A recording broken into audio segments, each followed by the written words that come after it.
तो ट्रंप ने ओमान को गाली क्यों दी? आखिर कटप्पा ने बाहुबली को क्यों मारा?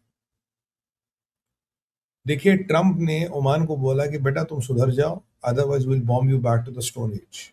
ये क्यों कहा गया? क्योंकि पीछे ओमान फ्लर्ट कर रहा था ईरान के साथ, क्योंकि उम्मत के लोगों ने भी ईरान को उसको कहा भाई तेरा मसला क्या है। ओमान नहीं माना, और ईरानियों के साथ फ्लर्ट इसलिए कर रहा था कि शिया सुन्नी का एंगल बन जाए। नहीं जी, केवल शिया नहीं है, सुन्नी भी इसके साथ है।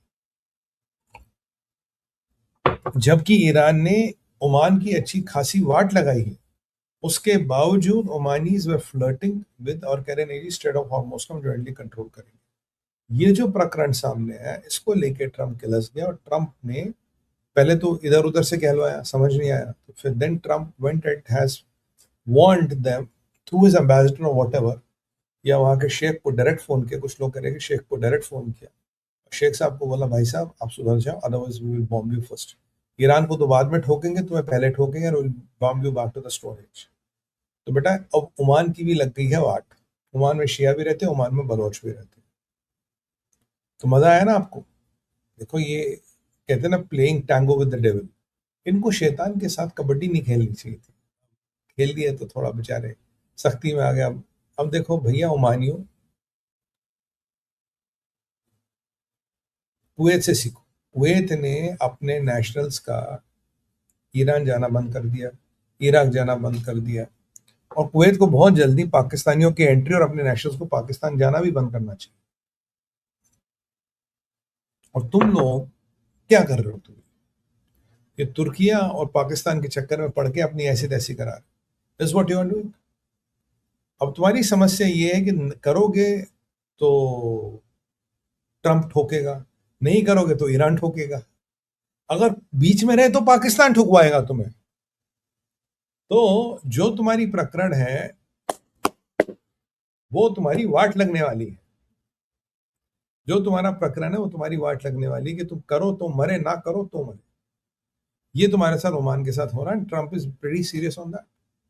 और ये जो तुम्हारे स्टेट ऑफ हॉर्मोस को लेके कंट्रोल करने के इरादे थे, स्टेट ऑफ हॉर्मोस पे जजिया लेने के इरादे थे, ईरानी बिरादरों के साथ कबड्डी खेलने के इरादे थे, वो खत्म हो गए। और याद कीजिए, ओमान में ही नेगोशिएशंस हो रही थी, और ईमान को लेके ही नेगोशिएशंस हो रही थी। और अब जरा थोड़ा आनंद आएगा ओमान इसको कैसे हैंडल करता है। मैंने आपको शुरू से कहा, मैंने कहा यार इनकी ईमानियों के ना इरादे कुछ ठीक नहीं लग रहे boys. Something is wrong with their intentions and I was not too wrong about it. तो चलिए ओमान के आगे चलते हैं। अब चलते हैं न्यूक्लियर डील पे। कल मैंने आपको बताया कि इनकी जो आर्थिक अर्थव्यवस्था बिल्कुल हिल चुकी है, इनके आर्थिक पेज बिल्कुल टाइट हो चुके और ये बहुत ज्यादा परेशान। अब ऐसे में ये जो कल तक कह रहे थे, आज दोपहर तक कह रहे थे कि हम न्यूक्लियर पे बात नहीं करेंगे, न्यूक्लियर न्यूक्लियर हमारी आन बान शान है, न्यूक्लियर मुसलमान की पहचान है, हम न्यूक्लियर नहीं देंगे, मर जाएंगे न्यूक्लियर नहीं देंगे। अभी अभी अमेरिका से खबर आ रही है कि न्यूक्लियर को लेके ये नेगोशिएट करने को तैयार है। जो न्यूक्लियर पहले नेगोशिएशन के रेल्म्स के बाहर था, जो न्यूक्लियर पे पहले नेगोशिएट नहीं करना था, उसको लेके तैयार है। They are ready to do a compromise on the nuclear deal. तो मैं कहता हूं कि अगर ये खबर ठीक है, जो 90% चांस है ठीक है, तो Iran has went back on the nuclear deal, जो पहले कर नहीं रहा था। क्योंकि देखो पैसे मिल नहीं रहे, और जो 6-7 बिलियन अगर कहीं कतर ने दे भी दी, अमेरिका ने मान भी ली, उसमें भी ट्रंप ने पेच फंसा दिया। ट्रंप ने कहा वो क्रेडिट मिलेगा तुम्हें कतर से, तुम्हारे हाथ में 7 बिलियन नहीं देंगे जाके तुम चाइना से बारूद खरीदो, नहीं, तुम्हें क्रेडिट मिलेगा कतार से। अब दवाई खरीदनी है, जरूरियात जिंदगी खरीदनी, हम कतार से खरीदो, मतलब so you will get a credit line of 7 billion from कतार। अगर ट्रम्प मान गया तो वो भी आपको कतार के मार्केटों से माल उठाना पड़ेगा और वो शिप किया जाएगा ईरान। तो जो आपको चाइना चाइना से माल खरीदने के लिए आपको पैसे नहीं मिलेंगे, आपको डायरेक्ट माल खरीदना पड़ेगा कतर से, और वो ईरान शिप होगा। तो if you think you can buy बम बारूद इत्यादि, नॉट हैपन। ये भी बेचारों को बहुत बड़ा झटका लग गया कि ये काफिरों ने क्या कर दिया। ठीक है जी। बट इसीलिए अब जब व्यवस्थाएं बिल्कुल टूट रही है, बिल्कुल खराब हो रही, तो इसलिए आप अपना न्यूक्लियर डील को लेके ये अब थोड़ा लाइन पे आगे नीचे, हमें न्यूक्लियर डील पे कुछ ना कुछ करना चाहिए, और न्यूक्लियर डील भी हम नेगोशिएशन का पार्ट बनाएंगे। मैंने कहा ये आपको अपडेट कर दो, न्यूक्लियर डील भी वापस टेबल पे आ गई, जो कल तक या कुछ घंटे पहले तक टेबल से बाहर थी। हाँ, 2 घंटे में फिर टेबल से भाग जाए उसकी कोई गारंटी नहीं है, फिलहाल तो है। तो जब तक अगला शो आएगा तब तक क्या परिस्थिति होगी, नोबडी नोस, बट फिलहाल तो है। न्यूक्लियर डील के बाद चलते हैं 3 शिप्स हिट। आज इन्होंने 3 शिप्स कंफर्म हिट करे ईरान ने, और ये कमर्शियल शिप्स है, और इनको ड्रोन्स के माध्यम से हिट किया, माइंस के माध्यम से इनको हिट नहीं किया गया, ड्रोन्स के माध्यम से इनको हिट कर दिया गया, और शिप्स को काफी नुकसान हुआ। किसी के मारे जाने की भी खबर तो नहीं है, but ships have been reasonably destroyed. यानी कि ईरान अपनी हरकतें जो भी आसपास के वाटर्स उसमें जारी कर रहा है, और एक इराक के वाटर्स में हिट हुआ, एक ओमान के कोस्ट के पास हुआ, एक कहीं अरबियन सी में हिट हुआ। तो मतलब ऐसा नहीं कि जो ईरान के वाटर्स या ईरान के क्षेत्र में आ गए, कहीं पे भी मिले। और इन्होंने अमेरिका को ये भी कहा कि भाई अगर तुमने हम पे हमला किया, what we will do is we will hit any ship in the Strait of Hormuz. मतलब हमें मतलब नहीं किसका शिप है क्या, हम जाके हिट कर देंगे, और मोस्ट प्रोबब्ली कमर्शियल शिप होगा उसी को हिट करेंगे। मिलिट्री को हिट करने की तो हमारी औकात है नहीं, तो हम जाके कमर्शियल शिप्स को हिट करेंगे।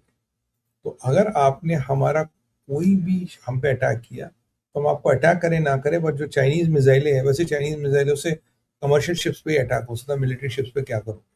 PL-15 आपने देखी है लास्ट टाइम कितनी बड़ी डट साबित हुई ऑपरेशन सिंदूर में, तो विल गो एंड हिट। तो ये एक नया उन्होंने अध्याय शुरू किया है।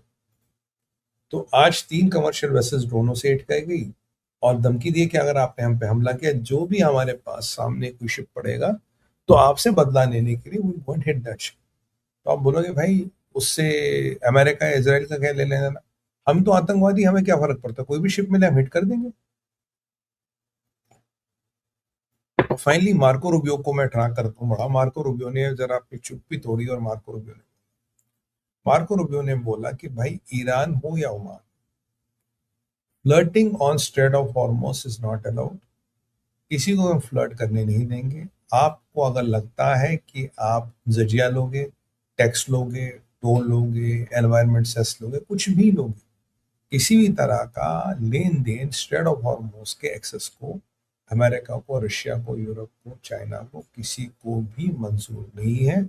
और अगर आप ऐसा कुछ सोच रहे हो, इसको निकाल दो। This is the first and the primary condition. Nuclear से भी ऊपर कर दिया इसको। अभी बेचारे ईरानी, इनकी मुल्ला रजीम, इनकी तो हालत खराब है, पैसे है नहीं, कहीं तो अब नंगा नहाएगा क्या, छोड़ेगा क्या, सिर करा उसके यहीं से आना शुरू हो जाएगा। और क्रेडिट लाइन मैंने बोल दिया आपको, दवाइयाँ ववाइयाँ खरीदनी है, खुला दो ओमान से, उसके पैसे मिल जाएंगे ओमान को, सॉरी कतर से। तो यहाँ पे straight of Hormuz is the primary condition. Nuclear deal को लेके मान ही गए कि भाई न्यूक्लियर डील पे हम बात करेंगे, और this is back on to the table.